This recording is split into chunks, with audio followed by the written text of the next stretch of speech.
Hi, this is Ed. I'm in San Diego, California. Today is 6 November. The time 4:39 p.m. here in California. So it's about 15 hours later in the region known as Asia Pacific, China, Australia, New Zealand, Taipei, Seoul, Manila, Vietnam, Cambodia, Singapore, Kuala Lumpur, Sydney and Melbourne, Wellington. Huge region. This is our next edition in the long-running series of Hello, Asia Pacific. The purpose of this global meeting room, as I affectionately call it, is to make connections, be introduced. I will invite people to speak about their job, their brand, their company culture. And then we have a dialogue, unprepared, unscripted, well organized for sure. A couple of people have some prepared remarks. The idea here is to uh, establish or continue business relationships in an efficient way, very efficient. It doesn't cost hardly anything. That's what I love about doing this show and the whole series on Global Business News TV. We'll be right back with our show, and I welcome your feedback. Thank you. And this is Global TV Talk Show. See the logo and the blue ocean strategy we have of saying hello to the world. And this is Hello Asia Pacific. And others are supposed to join us, Beverly, but I really love having you as a featured person today. So did you go to WERC? No, I didn't. I didn't either. This year was of a bit of concern given Yeah, what's happening in the US. yeah, And it's freaky. and that was even before Charlie was assassinated. Yeah. Hi, Michael So Piker. Welcome. I was a little bit more on the prudent side. So this is the first WERC I've ever missed in my Oh career. my. Yeah.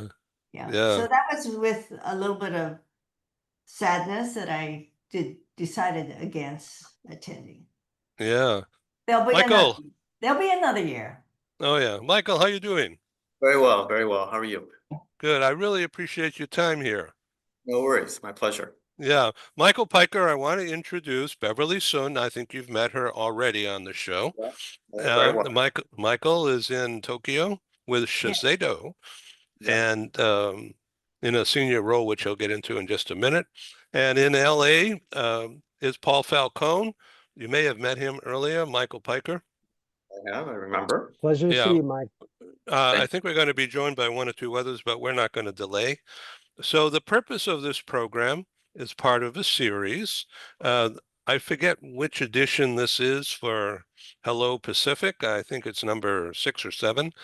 But we're going to continue, try to do this every month and find people within the region who would like to be featured within the global meeting room, as I call this affectionately, where people can come and be introduced and meet and exchange ideas at no cost.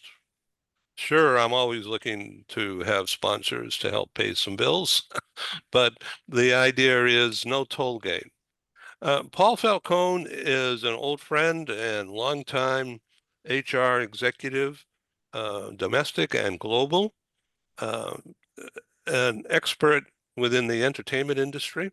Oh, Michael has, and he's going to do a better job than me in just a second, but Michael and I go back many years. He's been an extremely senior positions with some of the largest companies in the world, and now is in Tokyo for a second tour. Is that correct? Actually, fourth time. Oh, wow. Michael, tell us about 4 times and why you came back. Well, culture, language, food, everything speaks to me. I love a place like Switzerland and Japan that have no natural resources, just intellectual capital, and their ability and grit to work really hard, incredibly tenacious culture, speaks to my ethos. So it's very congruent to my values. The Japanese, it's a very safe city, unlike London, where I just came from, which is not very safe. And it's has a new female prime minister, which is fantastic. We had Trump here last week, which was interesting. And it's a place that's still in the top 3 GDP ranking in the world, higher than Europe. So it's, Asia's the future. So China, Japan are catching up to the US. So that's why I'm here. All right. And Beverly Sun, you've been in Hong Kong for many years, and you were the founder of the relocation industry there, I think. Correct. I actually came here and I haven't had 4 stints. I never went back. I'm actually from the 50th state. I thought I would be here for 2 years, 3 years with my family, very young children. Parents brought them over. It was all too strange. So given the challenges, I actually pioneered the services. So we pay a great deal of attention to schools, to cultural integration.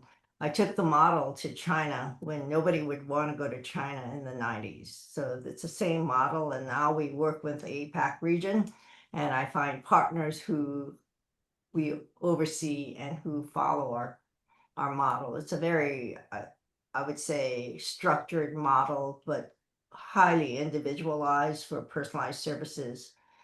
Because I find increasingly, and this is why I'm interested in Paul's overview on this, I find increasingly we're getting people from all parts of the world with very, very little exposure to different cultures and also younger and don't necessarily have the wherewithal. They may have access to IT or to technology, but don't have the real experience. So it's a bit, I would say, daunting, even though they're not aware of it. So I'm curious because I find the whole dynamic has changed. I've just come back from London. It saddened me. I have I was just surprised by the dramatic change in the fabric of the society. I agree. The fear factor, I was told, don't take out your phone, Right. watch your bag. And of course, I couldn't take out my Google Maps and got lost, and then you end up in various parts, which is fine. I don't have the fear factor, but I found it interesting because the fabric has changed so dramatically. I also spent a lot of time with my personal interests are classical music. So I went to several halls and I thought, oh my goodness, it was pretty shocking to see the profile of people in the hall. Aged, a little disoriented by observation, and the great sense of isolation in packed halls. I went to Wigmore and I was at the Royal Festival Hall. So it was a very interesting trip. And prior to that, I had been in Shanghai, which went through the roof. I spent time there. We have an office there. But I'm curious, having said that, because of Paul's HR and also you, Mike, what you're seeing in respect of the kinds of strategies companies are now reviewing and looking at are they globalizing or are they localizing? What's happening? What sector? What are they looking for? Who makes these decisions? I deal a lot with global mobility, It seems that there seems to be a disconnect between HR and global mobility. So we're usually at the receiving end picking up pieces because there's just no collaboration in terms. Seems to be. Before we jump forward, let me ask Beverly, do you, as the leader, the CEO, do you have your team learn how to be coaches, the coaching mentality, helping the helping people, the customer as well as the transferees who are customers too? Uh, Before you coach, you need to know how to assess. uh, Good So one. assessments are very important as you begin working with families. And so I try to develop sensitivities and looking for areas of concern that might send a red flag or tell us that all things are working well. And then so we take it to a deeper level with our teams. And what I'm doing is, because we're a smaller group, we're not a large group, and that's the intent because we serve as either regional RMCs or we're implementing directly. But I'm trying or not trying, this is what we're doing. We're creating seamless roles so that someone in Shanghai can assist somebody moving to Taiwan or to Japan, and vice versa. Someone in Hong Kong can help someone integrate. And then you do need real people on the ground, so that we have. But from Yeah, an yeah. assessment, coaching, guidance, reload role, I like for this to be seamless. So it changes the mentality of people as well. You're not So regarding the coaching, and hello, Ari, welcome from Tokyo, Tokyo Leasing. And so Ari, I think you remember Michael Piker and also Beverly Sun, who's in Hong Kong. And with me in California is Paul Falcone. He's in LA, I'm in San Diego. So Beverly and I and the team here was just talking about coaching and the providing of services. So Beverly, are you instructing your team or teaching your team and guiding them to help the transferee connect and not be the other, the outsider, to learn more about the culture and try to integrate? Oh, absolutely. I think that's primary, cultural nuances, and so that they have some overview in terms of where they're going. And because you come to Asia, every city is so distinct, and very different culturally. If you say Taiwan, I find Taiwan uniquely different than any other Chinese culture that you see. I mean, it's such a departure from China's culture. So it's quite special. Or if you go to Japan, of course, and here you have the experts. Again, another perspective of how they look at life and how people conduct and their values, and how you look to slowly make assessments and look to integrate Yeah, as a thank you. thing. It Thank you.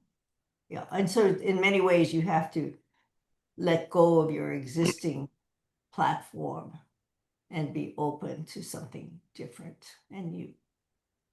Those are the Yeah, challenges. People yeah. make assumptions. In the States, we're trained to self-assess, to be independent, to come with knowledge, but your knowledge may not necessarily be applicable to the new environment. So I So want to you introduce Paul. Oh, excuse me. I want to introduce Paul Falcone. Many years with Paramount Pictures and NBC Universal at top levels. Not on camera talent, but behind the camera. In other words, people who work. Thanks, Ed. Yeah. Good clarification.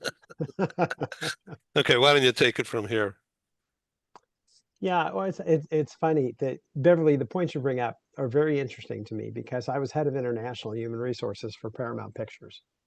And this is now, again, things have changed so drastically over the last, I'd say, 10 years What was working then doesn't work anymore because the entertainment industry is imploding. We're hearing that David Ellison from, he's buying Paramount Pictures and CBS, and Yeah. Sony bought Paramount Pictures. Now he wants to buy Warner Brothers. The industry is imploding. It's been imploding slowly since about 2000, since the beginning of the century that we're in. But the hard part is now here we are 25 years later, and we're just watching it come apart. The richer, robust types of programs we had for expats, inpats, and the like, I just don't see it happening, at least not in that industry. Now, again, high tech, Silicon Valley, I could totally see that happening because they are robust with cash. They've got a lot of money, and I'm sure they're dealing with international and global collaboration, and that's such an important assignment, as it was in the entertainment industry back in the day. But I don't think I speak only for entertainment. Businesses are reinventing themselves in the United States, and larger isn't necessarily the answer. In the entertainment space, people are starting their own production companies. They're like bespoke organizations that are fitting certain niches that are needed. And I think that's going to be a trend that we see. The idea of joining IBM and staying there for your whole career, I don't know that that's going to be the model that many people will be able to follow going forward. And I do think Americans tend to, no offense to anybody, Americans are very myopic. I mean, they think the world is America, and they don't have a high level of sensitivity for globalization. That's a challenge that we face because we're on the other side of the world, and because there is so much attention that happens to Americans in America that they're not necessarily good. Most Americans don't speak a foreign language, at least not one that's acquired via education, unless they come from somewhere else. That lack of awareness is a challenge. It'll always remain a challenge. But the people I know who are in that space of doing cultural integration and cultural training and those types of things, I don't, again, speaking from the entertainment industry, I don't hear a lot more about what's going on in that space these days. And maybe it's just me, but that's my general impression. Michael. I'm curious. Okay, go ahead, Michael. It's a fantastic conversation, Paul and Beverly and Ari, Nanka, Ohio, yeah, I spent 36 years in 9 countries, lived in Asia, just in Asia itself for 16 years. When I go back to New York, people look at me like I'm an alien. I have 2 passports, I speak 3 languages, and it's just chalk and cheese.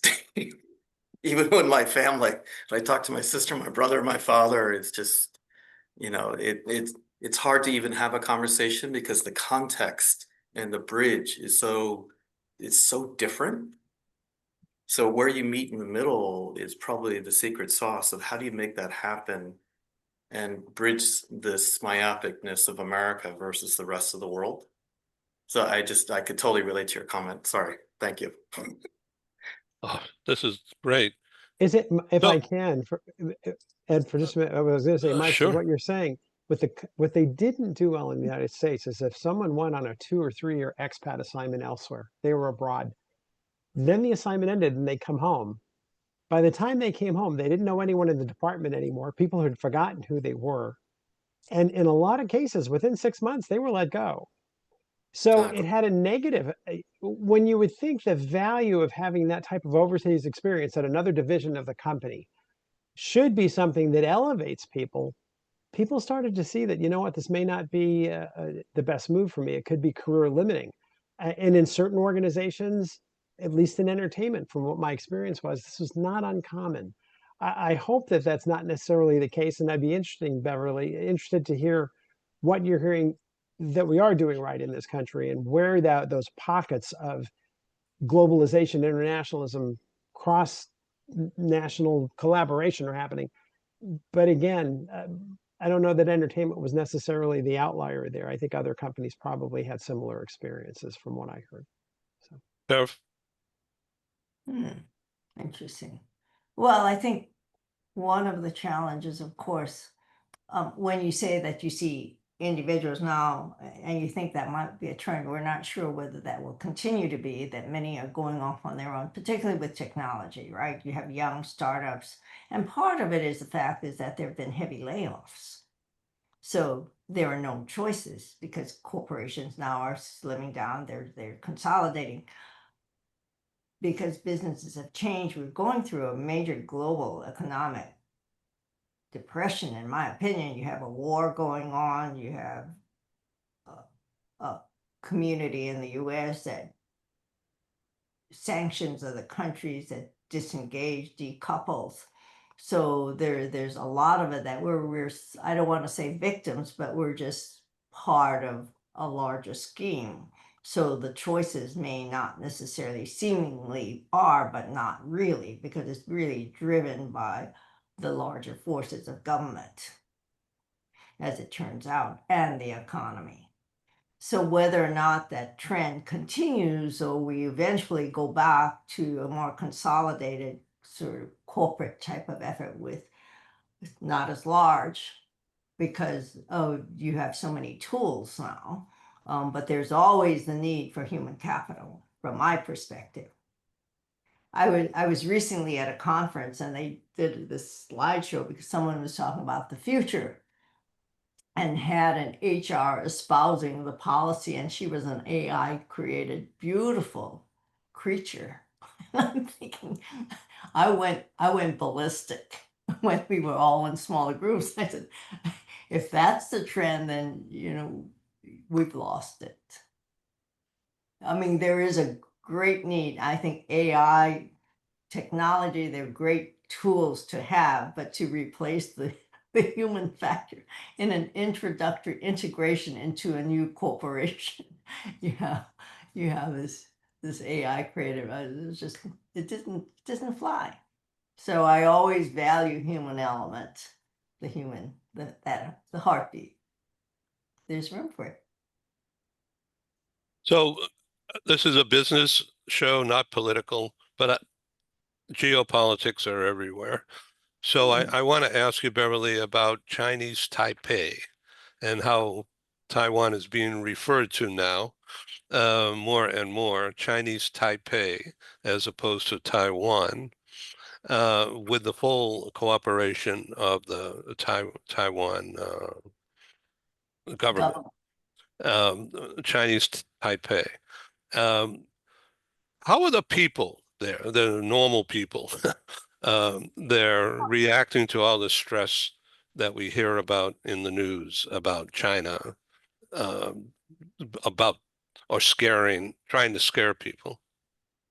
I think in overall, from my own perspective of being there, people are taking it in stride. I think media tends to overblow it. Social media overblows it. I think there's a certain driver coming from the West to create that schism. From what I can see, I think people are taking life in stride, very consolidated. I don't see anyone fleeing. I don't yet feel the fear factor. But in fact, they're probably going through a period of growth because Taiwan is of great interest to a number of corporations from the West or even from parts of Asia. Might be US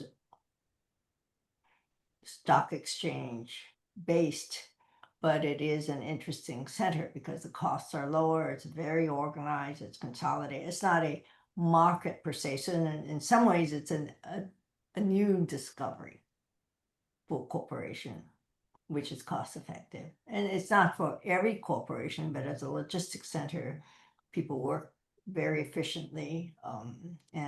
So I just feel that it's also being driven by the West, whereas when you're there, my own perspective, China's too busy. They're not going to go want to take this over. At some point in time, that will happen, just as has happened for Hong Kong. Geographically, it's within the boundary, and it is Chinese. Most of the origin were from China, who left China at that time during the Cultural Revolution. So it's culturally there's a basis. The DNA is there. Fascinating. Erie, so what's going on with the leasing business? Briefly, I'd like to introduce myself. I'm working for Tokyo Lease Corporation, leasing furniture to the expats, mostly embassies or the corporate assignees. And we are doing also the real estate business and relocation business. So my son just went to the ERC at the Salt Lake City and enjoyed meeting a lot of people and learned a lot because it was his first visit to the Salt Lake City. And Oh, here, yeah, beautiful many, area. yes, although I couldn't be there because just before my travel, I got a kidney stone and hospitalized. So I Oh, had to cancel my travel entirely. So it is a shame. But anyway, during while I was in the hospital, many things changed in Japan. The first female prime minister was born, and it's incredible. In entire history, we didn't have a female prime minister, and she's doing quite well.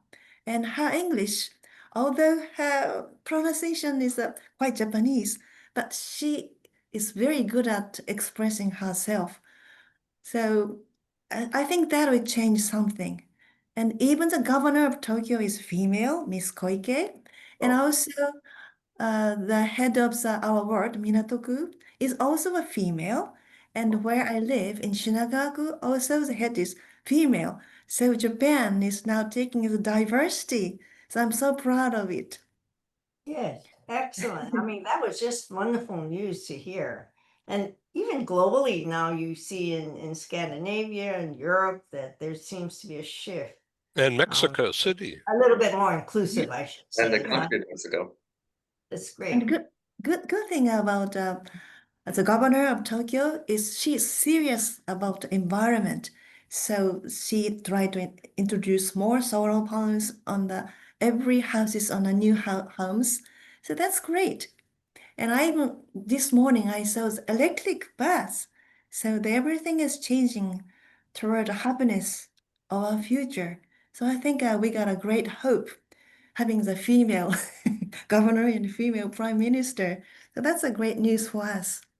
And for our business, we are doing quite well because of the depreciated yen. Many foreigners want to live and visit Tokyo and other cities in Japan because the prices are so cheap. Once I saw the news that in the United States, a dozen of egg costs like more than $10, and I can't believe it. You can buy here almost 1/10. So if you visit Tokyo, everything will be much cheaper than traveling the US. So that's another good thing. But the property in Tokyo is great. It's hard to find a new properties in Tokyo because so many people want to live here, and the property prices have gone up almost twice in last few years. But on the other hand, in a rural area like Chiba, which is about 30, 40 kilometers away from Tokyo, nobody want to buy the houses. So that's a great difference. The cities are thriving, and the rural areas are now experiencing the diminishing population, and many homes are abandoned. So there are a lot of the houses which are now just before the collapsing because nobody want to take care of them and nobody want to buy. So I strongly suggest people living in the US and want to enjoy the rural life in Japan. Now it's a time to buy. It's very cheap. We'll make sure this gets seen. I'm curious, per square foot or what in this inner city, if we're to purchase or to lease, what are the sort of a baseline or range? Okay, to buy for the small apartment, like two bedrooms apartment Tokyo, it's over 1 million through 2, 3 million yen, so which is about sorry, about $1 to $3. So quite expensive. But compared to New York, it's nothing.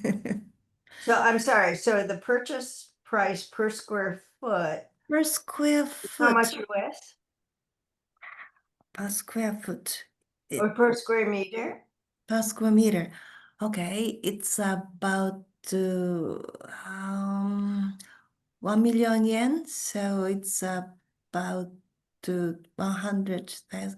No, it's more than that. It's quite difficult to calculate because it really depends on the area. But So it's about, let's say in the inner city, it's about 1 million yen per, not million, 5 million yen per square meter. 5 million. 5 So million a yen. two Yes. bed Okay, in I'll go figure it out after the show. Thank you. Yeah. so a two bed in Tokyo is you're looking at least $1 to $2 million minimum. Yeah. Minimum. A minimum 2 million, but usually when it's a new apartment, condominium to sell, it's about 5 million. So it's quite expensive acquiring a new apartment. 5 million yen. But we even don't know how much it could be because there is no price. The prospective buyer have to visit the owners, the showroom, and they will decide the price depending on how much that person can pay. So that's quite tough situation. It's not kind of the bid, but the sellers will decide who to buy. So in that case, the people who have the cash to buy is very strong. Right. They get priority. Yes, that's right. And But it's a seller's market is what you're saying. Those yes, markets. exactly. And to rent, it's outrageous. There are a lot of applicants, and so the owner is have the can choose exactly who they want to have in their apartment. And they are so strong. So many foreigners want to live in Tokyo and make the application, but so many of them are declined, have to search for another apartment. That's a so frustrating situation going on. And sometimes they have to come 1 year earlier for the property finding. And most Japanese companies have a real estate separate company that, and like Shiseido has, thousands of apartments. And when you rent it out, it's tax-free. So it's a really good benefit. I've lived in 9 countries. So when they pay my housing allowance, I don't have to report that on my tax return. Oh, that's be great. But in Japan, it's not that way. If the corporate housing is a little bit higher than the average level, if the tenant is not paying the fully, it's taxable. So the employee have to pay for the tax for the house they are paid by the corporation. So that's a tough thing for the um, assignees in Tokyo. But What is still. it? What is the possibility of getting permanent residency with a foreign passport? Is Japan? Pardon me? Possible. Yeah, we have PR. I have 2 cases right now. Is it more welcoming now than it was previously? Yes, definitely. So Definitely. how many years must one be? Starts at 5 years, depend on up to 10, but somewhere between 5 and 10. Great. Paperwork, not so bad. Erie, tell me regarding the properties outside the cities. How much? Oh, it's really Very depends. cheap. For example, you can get a house without paying anything. Even It's like something real Italy flat. country, but half of that price. It's really cheap. Really cheap. Not that one tenth is really, if you go to the countryside, it's like heaven. You can buy like just 10,000 yen, you can have the gorgeous house. But not a new one, but a used one. Because the population in a rural area, just parents can, if the parents die, no one want to use that house anymore. No one want to buy the house. So the market price is so low. But as long as the children having the house, they have to face property tax. To avoid that, they want to sell for any price they can sell. Yeah. So Yeah. that's also lowering the market price of the rural area. So, but it's not in Japan. Also, Korea is experiencing that decreasing population, and China also experiencing now the population is shrinking because young people do not have hope for the future, so they want to have more children. And I think that's happening in many Asian countries, except for Malaysia, Indonesia, India. They have the explosive population increase, but in Russia and other Asian countries, we are having the diminishing population. So the US is good because there are a lot of the immigrant. I don't know if it's still in, but it's good to have some more immigration coming in. And Japanese country is so conservative about immigrants. They want to not to accept many immigrants, but they are. For example, in the Saitama, Waguma area, a lot of the workers, factory workers, are now from Brazil, Vietnam, China. So it's happening. So without the immigrant forces, the Japanese industry may become difficult. So Japan is slightly changing toward international atmosphere. So that's good. This is really a fascinating show. Thank you. Paul, what's your take on all this? Yeah, Ari, you bring up such good things. I teach at UCLA. I talk about these things in my class. And if my facts are still correct, as I recall, it's like South Korea has the lowest birth rate on the planet. Japan is in a situation where 125 million residents now, by 2050, it'll be under 100 million. And I think the average age will be in the 60s. And it's like, who's going to do the work? And Yeah. so to your point, Beverly, the talent scarcity is a really massive driver that's having industrialized countries competing for talent because they need the people to do the work. On the flip side, the world for the first time just hit 8 billion human beings in 2022, but they're not in the industrialized countries. They're in more of the rural countries. And so the challenge that you have is, how do we find the people to do the work? And I think what we'll see in Asia and other parts of the world will be this idea of mass incentives to get foreigners into the gates and quick, paths to citizenship, incentives to get people in those doors. Now that'll be offset by AI, clearly, to a degree, because we know that AI will displace whatever, a number of jobs out there. But the bottom line is that massive trend of talent scarcity among the industrialized nations is all over the world right now. And so those trends of opening doors and welcoming foreigners, I think, again, what you're seeing in Japan will continue and become stronger through the middle of the century, at least. Right. So, Even in Japan, yes, go ahead. yeah. I saw some of the computer company is outsourcing the software production to Cambodia because they still have the labor is abundant, and if they can educate the local people, they will be a great force because they are so diligent. And the good thing about doing such kind of job is they can do remotely. They don't need to come to Japan. So even in Cambodia, these employees are doing the work that the Japanese corporation has got from the client. So that's kind of thing is slowly going on without not knowing. So Paul, let if me they, ask you about that particular thing. How are managers learning to manage such remote talent? It's not easy. It's yeah, actually a whole different set of skills that is only new on the scene as of roughly 2020. Most of us didn't know what Zoom was in 2019. And a couple of years later, we were talking about Zoom fatigue. We were so tired of this. And it's a challenge, in trying to impart those skills. When you poll CEOs in the surveys that they do out there, CEO outlooks, what are the top 5 priorities? In almost every survey I've seen, they want emotional intelligence. The theory is you need to be able to bond with people. You need to be able to create trust with people. And if you don't have that, then you're managing the unseen. They call it productivity paranoia. CEOs don't know what they don't know about what their workers are doing. On the other hand, if you have a strong leader who knows how to build interpersonal bonds and trust, this idea of managing the unseen isn't as scary. Well, I mean, what we realized during COVID was we could keep the wheels on the bus, right? The expression, we can keep the society going, even though we were not physically on site at work.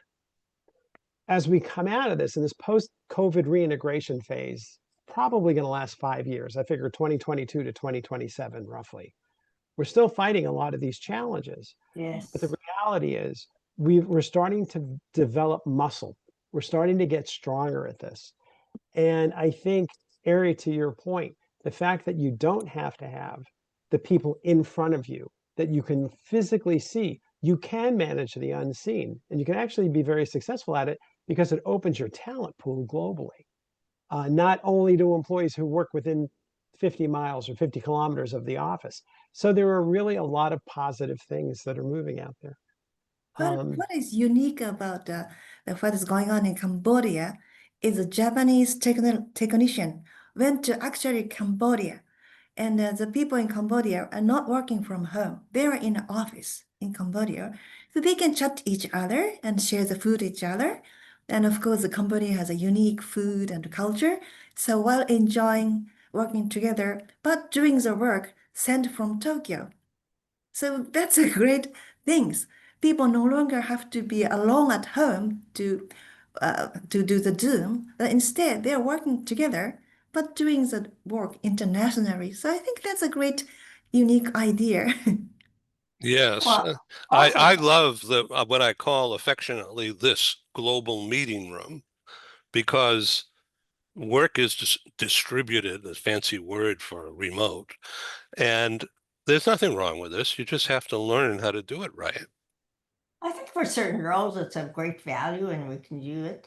But when you're coming into an Asian society, if you have leaders, by the way, if you have three families living in 600 square feet, you cannot be effective.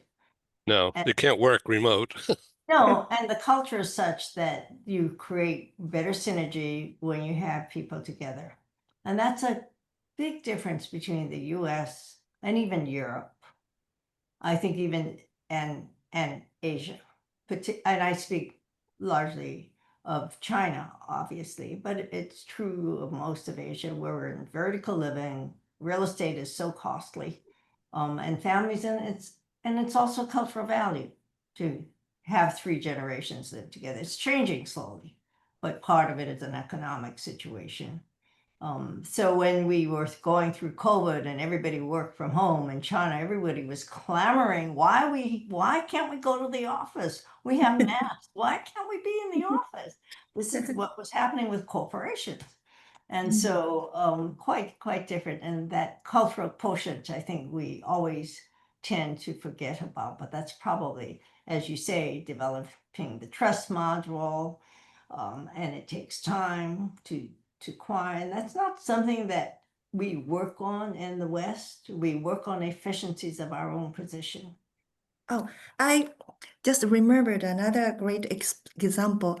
An HR company, which is a huge one, moved the headquarters from Tokyo to the island in Setouji, which is in the west part of Japan, a beautiful island. Not so much people populated, but because of the headquarters moved to that island changed a lot. And they are changing the infrastructure, and they made also amusement place. So the many people from other places go there and enjoy the same atmosphere. And these people are first reluctant to go there because, oh, I don't want to live in a remote island. I like Tokyo, I like Osaka. But little by little, they moved to the small island and they love it because there's not so much commuting time and they don't need to experiencing the rush hour, the train full of people, just short distance by car to the office. And office is huge and beautiful and surrounded by beautiful nature, the mountains and the beautiful ocean. So the people love it. So that's another ideal situation for the changing headquarters to the rural area, and everybody will be happy. So Erie, that thank you. That is brilliant. Michael, you're too quiet. No, I'm listening carefully to my colleagues. Yeah, I mean, I guess building on top of the fantastic dialogue is telework. Obviously, people to jobs, jobs to people, and virtual assignments have come into vogue post-COVID. So, in all the gigs I've been in, that evolution and propulsion of non-traditional mobility and non-traditional work, given the talent scarcity, as Paul rightly equated, every employer that I've worked for has faced this conundrum, regardless of where you're headquartered, regardless of which region and which culture. It's a global problem to solve. And mobility has the way to get the right person, the right role to the right place, be it physically or virtually, and it can be done. And we do it. ERC talks about, I used to be on the board of ERC, by the way. So we've talked about that for years, and that's the way it should be. So Paul is on the board of AMACON, American Management Association. I don't want to put you on the spot, Paul, but anything you can tell the world that relates to what's being talked about here. Yeah, you know, the funny thing is, and Mike, I like what you just had to say. One of the things, Ed, you know, I'd written a book on leading through crisis and disruption. Indeed, I And have it. it came, yes, you do. And it came out of obviously COVID, but we're in the United States, at least, we're still going through a lot of crisis and disruption for a lot of reasons, as you'd imagine.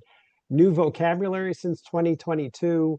We talk about permacrisis. We talk about polycrisis. I mean, we're coming up with new words as we speak.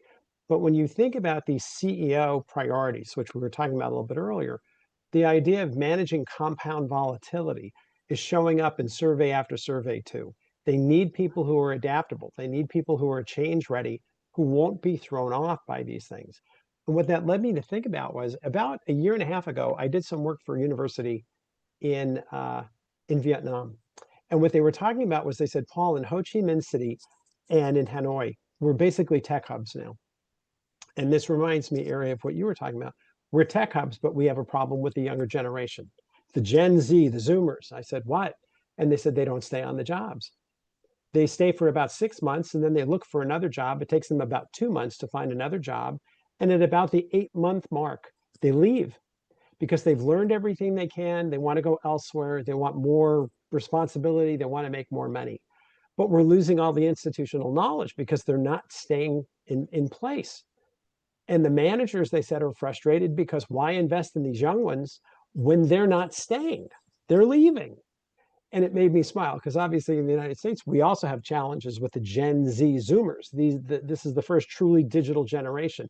They were impacted more by COVID than any other generation. They missed their high school years or their college years or their initial career years because they were working from home. And it was very, very difficult. They test out as the most isolated, the loneliest, and the most depressed generational cohort on the planet, even worse than the retirees in the retirement homes. So these are real challenges. And what they were saying is, you know, how do we fix this? And I said, you have to fix it from the management down. Your managers have to build trust. They have to build relationships. That will get them to stabilize, but it's going to take a few years. Yeah, but Paul, the managers don't want to do that. They're tired of them coming and leaving. I said, well, you can't expect them to change. You really have to build that muscle with your management team to make it more about coaching and to make it more about mentoring and to build those interpersonal relationships, because especially the younger generation being the first truly digital generation, they don't know how to do that yet. They just haven't learned that skill. So it's fascinating what's going on. It's very complex at so many different levels, but that's why this conversation is a lot of fun, and hear about what is going on in the different parts of the world right now and what the unique challenges are. Yes, Beverly. This also reminds me of the 90s when you had such a high turnover in Asia of staff. But what it is, and corporations didn't understand this, that this is called learning on the job. As soon as you acquire a skill set, the idea is to up your game. It's not even about money. It was about learning. And so what we need, and this is not any different from my opinion, because you're working in now, if I might say, less sophisticated markets where you have now younger people coming into the workforce. So you have to also have a two-pronged approach. Not only do you look to engage, build trust, to look to mentor, but you have to also be prepared for a set amount of turnover. So you change the role and your expectations have to be different. This way, I feel that this organization doesn't feel as though it's missing out in total, because this is a trend that will probably continue in the next 5 years, having now come out of COVID. So part of that is part and parcel of where the X-Gen mentality is.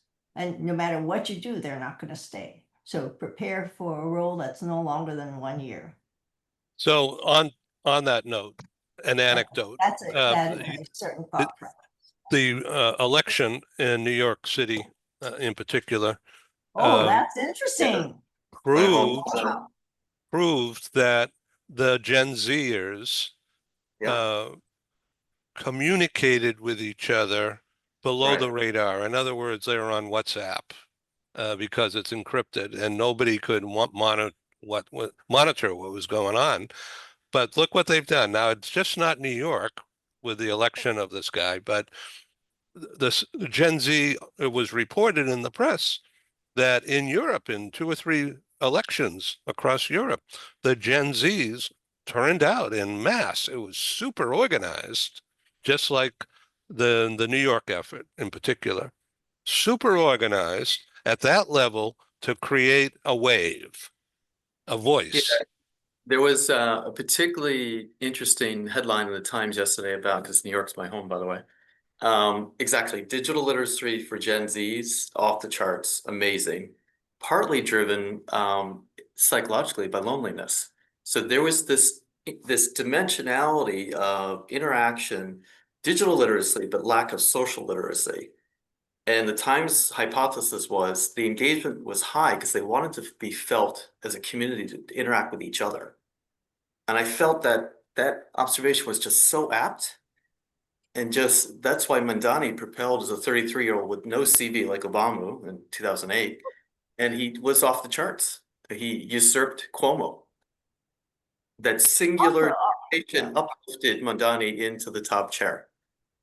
Also, he had about 20,000 followers, knocking on doors, going into to the community. Exactly. Queens, Brooklyn, Staten Island, and everywhere. Connecting with potential voters. Absolutely. And that also had allowed them to interact and get out of their phone and talk to human beings. Literally. There you I thought go. it was amazing. It was amazing. So Paul, trust and relationships still pretty important. And the prime minister in Japan, think about it, as Ari said, she's tried to run 3 times. 3 times. And she's, you know, her Abe was her mentor. And she finally did it out of grit and tenacity. So if you stick with it, you can get to the top. Do you know this about women, right? If you're not living on the edge, you're taking up too much space. There you go. Good for her. I'm going to have to run, so I'm going to say goodbye to everyone. Have a very happy holiday season. If we don't speak, happy Thanksgiving early. Thank you, Beverly. Thank you. Thank you for being there. Thank Well, you, Ed, for putting come us again. together. Come Great again. to be able to speak to you. Thank All you so right. much. So one final word for everybody, and then we'll close this and get ready for the next event. Paul, what's your next book? I'm doing actually a new edition, a 3rd edition to one of my books right now, Ed, and it's a book called 101 Tough Conversations to Have with Employees. And it's always that same idea. The path of least resistance is avoidance, no matter what culture you're in. And people don't want to give bad news, so they sweep it under the rug and they look the other way. And my humble argument is if you can make it safe for the managers to open up that conversation in the first 5 seconds, they'll be much more inclined to talk. So you do it from a standpoint of career and professional development, as opposed to doing it from a standpoint of making people feel judged. Treat them like adults, hold them accountable, yet at the same time, be that coach, be that mentor. and you can hold them accountable to very high standards without the negative trappings of, when you hear the stories, oh, we got in an argument, we yelled at each other. That's all drama. That's not necessary. When you're doing it the right way and you're building that muscle as a leader, no matter what culture you're in, that will make all the difference. Very good. Mike, how is it for you as an American in the Japanese executive suite? Lonely. If I don't know the language, I'm dead. There is an affinity still, I would say, and observe between Japan and America. It's a very strong bond. I mean, we have such a strong historical link, so that helps to some degree. And there is cultural tolerance to hear another point of view. I'm the VP of Total Rewards, so I handle all the pay for the whole company. So pretty important role. So they listen when, for example, Japanese pay is 1/10 of what America pays for CEOs. That's a very interesting conversation you could imagine between a comm committee on explaining that indifference. So yeah, little by little, there has been acceptance at the top level to accept non-Japanese to some degree. Yeah. So do you want to comment on that, Beverly, before you depart? No comment. I find that I've enjoyed the conversation and appreciate the input. At some point in time, there will be a move towards a little bit more equalization, but obviously, it's not going to happen right away. It'll take Yeah. time. Mhm. Erie, thank you so much for your real life Thank you. information. Yes. It's real Thank life in real time. I really appreciate you people. Thank you for My doing this. pleasure. It's so welcome. nice having me, and there's a wonderful, amazing people. So thank you so Yeah. much. Yeah, sayonara. Okay, sayonara. Have a great weekend. Bye. Okay, Bye. thank you. Okay, Bye. you'll all receive a copy of this program. Feel Thank free you. to share it. Thank you again, Ed. Yeah, I Yeah, will. thank you. Thank you. Ciao. Okay, bye.